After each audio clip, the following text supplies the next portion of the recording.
اعوذ باللہ من الشیطان الرجیم بسم اللہ الرحمن الرحیم الحمد للہ رب العالمین والصلاة والسلام علی نبی الکریم۔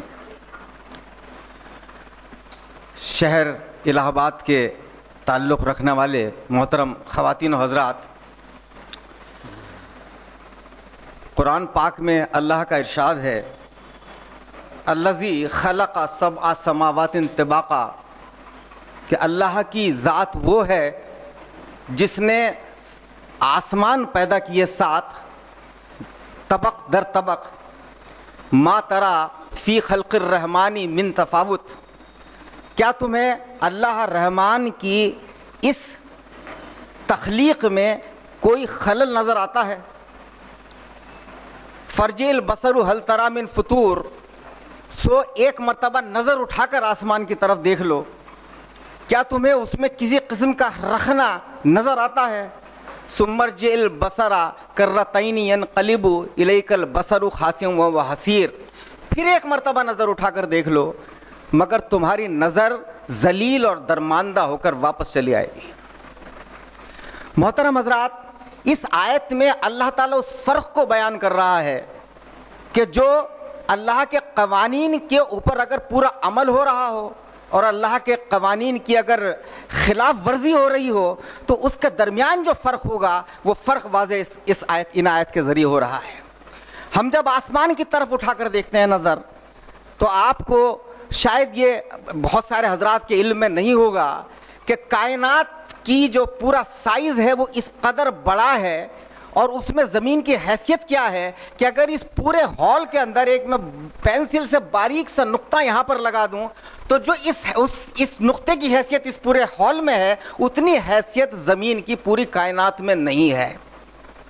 اور کائنات اس قدر وسیع ہے کہ کائنات میں جو لائٹ کی رفتار، سب سے زیادہ رفتار جس کو آج کے سائنسدان جس کا دعویٰ کرتے ہیں، میں اس سے متفق نہیں ہوں، وہ ایک الگ مسئلہ ہے، کبھی اس پر گفتگو ہوگی، لیکن لائٹ کی speed 3 lakh kilometre per second ہے، یعنی ایک سیکنڈ کے اندر 3 لاکھ کلومیٹر لائٹ کی اسپیڈ چلتی ہے، لائٹ چلتی ہے، اور سورج سے زمین تک اس لائٹ کو پہنچنے میں تقریباً 16 منٹ لگتے ہیں۔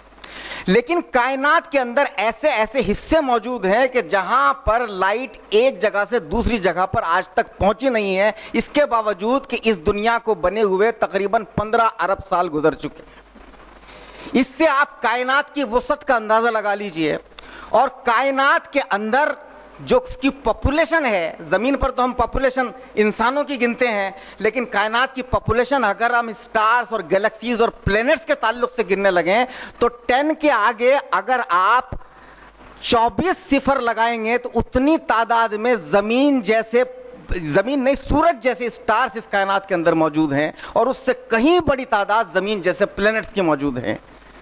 لیکن اتنی بڑی، اتنی وسیع تر مخلوق اللہ کی، اتنا بڑا ایک کاسموس موجود، اس کے درمیان اتنی بڑی تعداد کے اندر پلینٹس اور گیلیکسیز، لیکن وہ آپس میں ٹکراتے نہیں ہیں، اس میں کسی قسم کی کوئی رخنا نہیں پیدا ہوتا ہے، کوئی پلینٹ دوسرے پلینٹ سے نہیں ٹکراتا، کوئی سیٹلائٹ کسی سٹار سے نہیں ٹکراتا، کوئی ایک دوسرے کے آربٹس کے اندر کوئی داخل نہیں ہوتا، کوئی چیز زمین سے آ کر نہیں ٹکرا جاتی۔ یہ صرف اس وجہ سے ہے کہ اس پوری کائنات کے اندر مکمل طور پر اللہ کے قوانین کا ایک نفاذ، ایک سسٹم نافذ ہے۔ قرآن کہہ رہا ہے کہ یسجد للہ ما فی السماوات والارض، کہ زمین اور آسمان کے درمیان جو کچھ ہے اللہ کو سجدہ کر رہے ہیں۔ یسبح للہ ما فی السماوات والارض، زمین اور آسمان کے درمیان جو کچھ ہے اللہ کی تسبیح کر رہا ہے۔ تو چونکہ پورے کائنات کے اندر تسبیح جاری ہے اور سجدہ جاری ہے اور الحمد جاری ہے، اس وجہ سے پوری کائنات کے اندر ایک عجیب و غریب قسم کا ایک ہارمونی قائم ہے، ایک نظم و ضبط قائم ہے، ایک ایسا وہاں پر کوئی کسی کی مخالفت نہیں ہو رہی ہے، وہاں پر کوئی کسی کے حقوق کی تلافی نہیں کر رہا ہے۔ لیکن اس کے برعکس اللہ نے ایک زمین، چھوٹا سا نقطہ اس پوری کائنات میں تھا، وہ انسان کے سپرد کر دیا، اور انسان کو اکیلا نہیں چھوڑا بلکہ انسان کی باقاعدہ ہدایت کے لیے بار بار پیغمبر بھیجے، بار بار نبی بھیجے، اور اس کے بعد انسان سے توقع کی کہ انسان اللہ کے بتائے ہوئے قوانین کے مطابق اس زمین کے اوپر حکومت کرے گا، لیکن انسان نے اللہ کی نہیں سنی، اللہ کے رسولوں کی نہیں سنی، اللہ کے ہادیوں کی نہیں سنی، صرف اپنی مرضی کے اوپر عمل کیا، تو اس کا نتیجہ یہ نکلا کہ پوری زمین کے اوپر جو کچھ نظارہ ہے وہ سب آپ کے سامنے ہے کہ ایک دوسرے کی خلاف ورزی ہو رہی ہے، حقوق کی قتل و غارت گری ہے، فساد ہے۔ جو ملک اپنا آپ کو سب سے زیادہ سویلائز مہذب ہونے کا دعویٰ کرتے ہیں، وہاں پر قتل و غارت گری سب سے زیادہ ہے، وہاں پر خاندانی نظام پوری طرح درہم برہم ہو چکا ہے۔ تو یہ جو نظام ہے یہ ایک بنیادی ایک نقطہ ہے کہ جس کے اوپر میں آپ کی توجہ لانا چاہتا ہوں کہ کہا جاتا ہے کہ صاحب اسلام مکمل ضابطہ حیات ہے، مجھے اس سے اعتراض ہے۔ ضابطہ حیات کا تعلق صرف انسان کی اپنی زندگی سے ہے، انڈیویجول سے یا سوشل لائف سے ہے، لیکن انسان کی اپنی زندگی یا انسان کی مجموعی زندگی پر ایکسٹرنل جو افیکٹ ہوتا ہے، جو باہر کے قوانین کا افیکٹ ہوتا ہے، جو باہر کے نظام کا افیکٹ ہوتا ہے، وہ اس ڈیفینیشن کا اصل نظر انداز ہوتا ہے۔ اس لیے جب اللہ کے دین کی بات ہوتی ہے تو اس دین سے مراد وہ ٹوٹل مکمل کمپریہنسو سسٹم ہے جس کی طرف اللہ نے اشارہ کیا ہے، جس میں انسان ذاتی طور پر بھی اپنے تمام اعمال کرنے کے لیے اس کو ایک پوری گائیڈ لائنز کے تحت وہ کام کرتا ہے، اس کے لیے مجبور ہے، معاشرہ مجموعی اعتبار سے بھی منظور ہے، لیکن اس کے علاوہ جو سسٹم موجود ہے، جو لیگل سسٹم، جو پولیٹیکل سسٹم، جو سوشل سسٹم، جو ہیلتھ سسٹم، جو اکنامک سسٹم، وہ جب تک اللہ تعالیٰ کے تابع نہیں ہوگا تب تک اس دنیا کے اندر جسے ہم دین کہتے ہیں وہ دین نافذ نہیں ہوگا۔ تو جب ہم سیاست کی بات کرتے ہیں تو سیاست ایک بات یہ مان لیجئے کہ اسلام ایک مکمل ایک دین ہے، ایک کمپریہنسو سسٹم ہے، ہم کسی ایک چیز کو دوسری چیز سے الگ ہو کر نہیں دیکھ سکتے۔ اس لیے جب ہم ہندوستان کے مسلمانوں کے تناظر میں بات کرتے ہیں، چونکہ انیس صاحب نے بڑی تفصیل کے ساتھ میں اسلام کے جو تقاضے ہیں اور جو امت کے تقاضے ہیں ان کے اوپر بڑی روشنی ڈالی ہے، میں اس سے ذرا سا آگے نکل کر ہندوستان کے اوپر آنا چاہتا ہوں، ہندوستان کے مسلمانوں کے اوپر، کہ ہندوستان میں مسلمانوں کی 3 حیثیتیں ہیں۔ افسوس کی بات یہ ہے کہ مسلمان صرف اس میں سے ایک حیثیت کو سمجھتا ہے، اسی حیثیت کے اعتبار سے اپنے تمام فیصلے کرتا ہے، اپنے سیاسی، اپنے اقتصادی، اپنے تمام معاملات کے فیصلے اس اعتبار سے کرتا ہے۔ 3 حیثیتوں میں پہلی حیثیت مسلمان کی ایک لیگل کانسٹیٹیوشنل مائنورٹی کی ہے۔ آئینی اعتبار سے مسلمان اس ملک میں ایک مائنورٹی ہیں، وہ کم و بیش 15% ان کی ایک تعداد ہے جو اس ملک کے اندر موجود ہے۔ ہم ہمیشہ ہماری ساری لڑائی اپنا آپ کو ایک مائنورٹی مان کر ہوتی رہی ہے، ہم ایک مائنورٹی سنڈروم کے اندر ہمیشہ مبتلا رہے ہیں۔ دوسری حیثیت ہندوستان میں مسلمانوں کی نظریاتی اعتبار سے ideological level per second largest majority کی ہے، کہ اس ملک میں سب سے بڑی میجورٹی آئیڈیالوجیکل اعتبار سے ہندوؤں کی ہے تو دوسری مسلمانوں کی ہیں، باقی سکھ اور جین اور بدھ ان کی تعداد بہت کم ہے۔ تو ہم ایک سیکنڈ بگیسٹ آئیڈیالوجیکل میجورٹی کے اعتبار سے ہمارا جو رول اس ملک کے اندر ہونا چاہیے تھا وہ رول ہم نے ادا نہیں کیا۔ اگر ہم سیکنڈ لارجسٹ میجورٹی تھے تو اس ملک کی پالیسیوں کے اوپر، اس ملک کے تمام اس کی پورے آئیڈیالوجیکل انکلینیشن کے اوپر ایک ہمارا اثر ہونا چاہیے تھا، وہ اثر ہمیں آج تک دکھائی نہیں دیا۔ ایک تیسری حیثیت ہے مسلمانوں کی، کہ وہ تیسری حیثیت یہ ہے کہ مسلمان اس ملک کی اس اکثریت کا حصہ ہے جو اکثریت مظلوم ہے، جو اکثریت محروم ہے، جو اکثریت غریب ہے۔ ہم نے اپنا آپ کو اس اکثریت سے بھی اپنا آپ کو جوڑ کر نہیں دیکھا۔ تو چنانچہ جب ہم اپنا آپ کو محدود ایک پیرائی کے اندر دیکھیں گے تو ہمیں کامیابی مل نہیں سکتی۔ جب ہم باقی ایک ایسے ملک میں جہاں پر ہم پاپولیشن کے اعتبار سے صرف 15% ہیں تو ہم یہ امید نہیں کر سکتے کہ ہم 15% غالب آ جائیں گے باقی ساری قوم۔ ہمیں ساتھ مل کر چلنا ہوگا، اور ساتھ مل کر چلنے کے لیے ضروری ہے کہ ہم اس ملک کے تمام جو اس کے نیشنل ایشوز ہیں ان کو پہچانیں۔ ہم ان ایشوز کو پہچانتے نہیں۔ آج ہم کو معلوم نہیں ہے کہ اس دنیا کے اندر لوگ کہتے ہیں بڑے خام خیالی میں مبتلا ہیں، لوگ یہ سمجھتے ہیں کہ یہ دور ایک سائنس کا دور ہے، عام بات کہی جاتی ہے کہ سائنس کا دور ہے۔ یہ سائنس کا دور نہیں ہے، یہ ریلیجن کا دور نہیں ہے، یہ ایتھکس کا دور نہیں ہے، اخلاقیات کا دور نہیں ہے۔ یہ دور اگر ہے تو صرف اور صرف اکنامکس کا، اقتصادیات کا دور ہے۔ یہاں پر صرف اکنامکس کی بنیاد پر پوری دنیا کے اندر فیصلے ہوتے ہیں۔ جو چیز